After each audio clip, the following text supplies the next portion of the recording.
In this video, I'll be concentrating on the section of the chapter immediately following his introduction of the greatest happiness principle, or the principle of utility, and what he is concerned with here. And that is the notion that, well, he's admitted that the good is pleasure, and the only things that they're intrinsically worthy, the only things that we consider to be intrinsically good are pleasure and absence of pain. And he has already said that there are a couple of parties that are anti-utilitarian, and they are for completely contradictory reasons against utilitarianism. One is the people who think that the word utility excludes pleasure and joy and happiness, which he says is really wrong. And then the others who know that the whole basis of utilitarian is hedonistic, so that utility basically means happiness and happiness means pleasure, and who on that basis say that's degrading to human dignity, because it's saying that pleasure is the good, which is to say we're no better than the animals.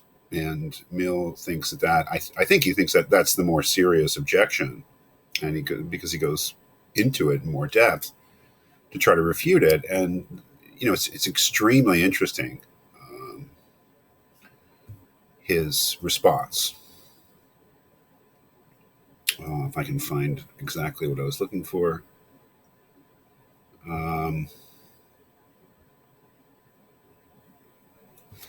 His overall point is pretty simple, and that is that, well, it's not simple, but his overall point, I think, is that not all pleasures are of equal value, and that the kinds of pleasures that an animal is capable of are much more limited than the kind of pleasures that a human being is. So that, first of all, if the goal of utilitarianism is happiness, well, then in reference to human beings, we're talking about human happiness. And the kind of things that make a human being happy are different from what make an animal happy. He has a very famous thing where he says that it's better to be Socrates dissatisfied than a pig satisfied. It's better to be a wise man dissatisfied than a fool satisfied. And what he says, you have to make a distinction between what he calls happiness and what he calls content. Animals can be content. We can all be content if our ambition is low in terms of the kind of pleasures we want to experience, then we can pretty easily be content, in the sense that we don't have any unsatisfied desires. But if we're reaching for something more, the true happiness of a human being, then we risk discontent. That is, we risk not having all of our desires satisfied for the sake of the quality and diversity of those desires, of those pleasures that we seek.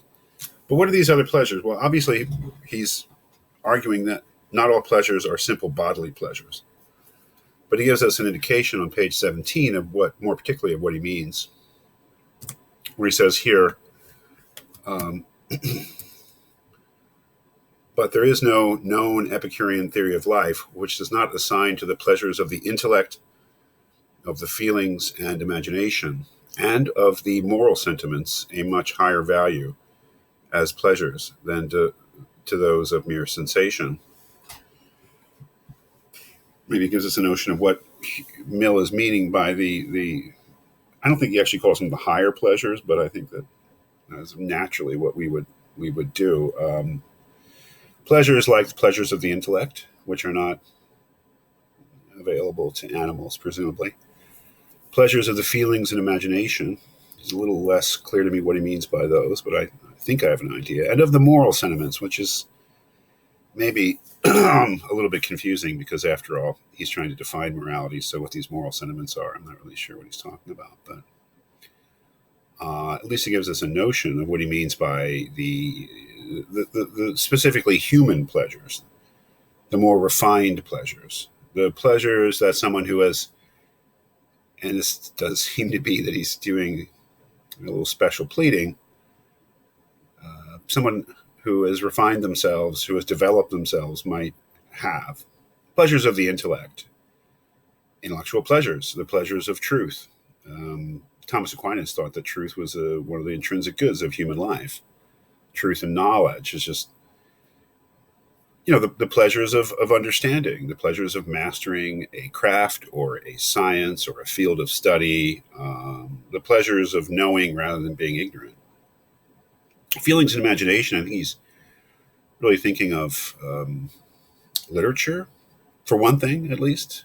The poetry, literature, art, the cultivation of the character in terms of being able to appreciate beauty, being able to appreciate aesthetic things. And the moral sentiments, I believe, although we could talk about this because, of course, it's morality that is trying to define here. So exactly what he can refer to as the moral sentiments is problematic. But I think he's talking about the pleasures of doing good, the pleasures of increasing the happiness of the world.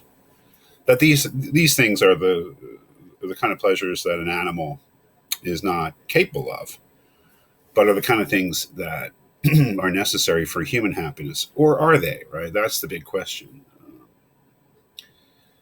The pleasures of the intellect, pleasures of feeling and imagination, as opposed to bodily pleasures, are they the really important pleasures of life? Well, he's not saying that bodily pleasures are not important. What he's saying is that no one would want a life that was just bodily pleasures, no matter how content you would be.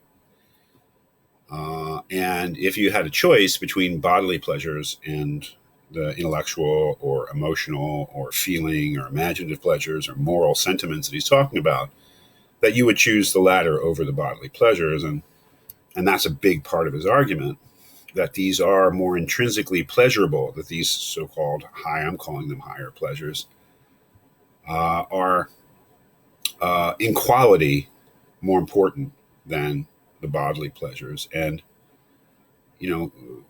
one can reasonably say, well, who's to say, Mill? I mean, who's to say that these pleasures that you're pointing to are of a higher quality than the mere bodily pleasures? And he says, well, I'm basing it on what people choose. He says here, I guess I'm on page 18.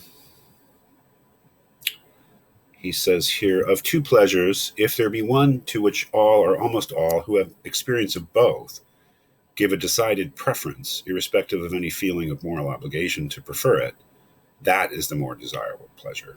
That is, it's what people who know both kinds of pleasures, let's say the intellectual or imaginative or feeling or moral pleasures, as opposed to the bodily pleasures. We say that one is of a higher quality because people who know both invariably choose the one over the other. And his claim is that people who know both will invariably choose the intellectual, the moral, the imaginative pleasures over the mere pleasures of the body. So he says, right, on page 19, the second paragraph, now it is an unquestionable fact that those who are equally acquainted with and equally capable of appreciating and enjoying both do give a most marked preference to the manner of existence which employs their higher faculties.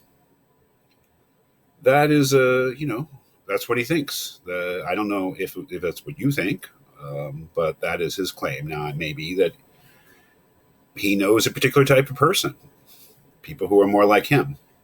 And I think that that is just inescapably true. I mean, we all have our certain range of familiarity with human nature, with human types, human individuals.